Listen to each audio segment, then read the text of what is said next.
ایک کفن چور نے خلیفہ عبد الملک کے پاس کچھ اس طرح بیان کیا کہ کفن چرانے کی غرض سے میں نے جب قبر کھودی تو ایک دل ہلا دینے والا منظر میری نگاہوں کے سامنے تھا. کیا دیکھتا ہوں کہ مردے کا منہ خنزیر سور جیسا بن چکا ہے اور توق و زنجیر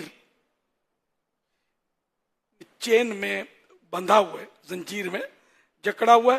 غیب سے آواز آئی, یہ جھوٹی قسمیں کھاتا اور حرام روزی کماتا تھا. حرام روزی بڑی خطرناک ہے, بہت اس کا اللہ پاک اس سے بچا ہے ہم کو. قرۃ العیون کے حوالے سے عرض ہے,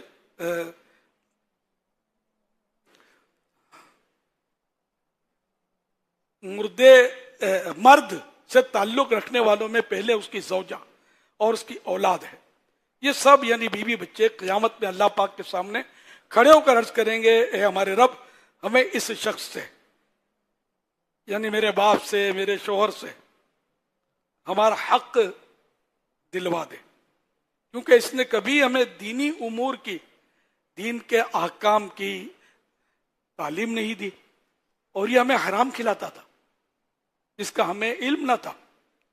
پھر اس شخص کو حرام کمانے پر اس قدر مارا جائے گا کہ اس کا گوشت اکھڑ جائے گا, جھڑ جائے گا. پھر اس کو میزان یعنی ترازو کے پاس لایا جائے گا.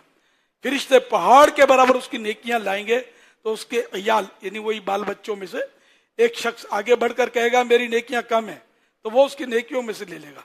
پھر دوسرا اگر کہے گا تو نے مجھے سود کھلایا تھا, اور اس کی نیکیوں میں سے لے لے گا. اس طرح اس کے گھر والے اس کی سب نیکیاں لے جائیں گے اور وہ اپنے اہل و عیال کی طرف حسرت اور مایوسی کے ساتھ دیکھ کر کہے گا اب میری گردن پر وہ گناہ رہ گئے جو میں نے تمہارے لیے کیے تھے. فرشتے کہیں گے یہ وہ شخص ہے جس کی نیکیاں اس کے گھر والے لے گئے اور یہ ان کی وجہ سے جہنم میں چلا گیا. الامان ملافی.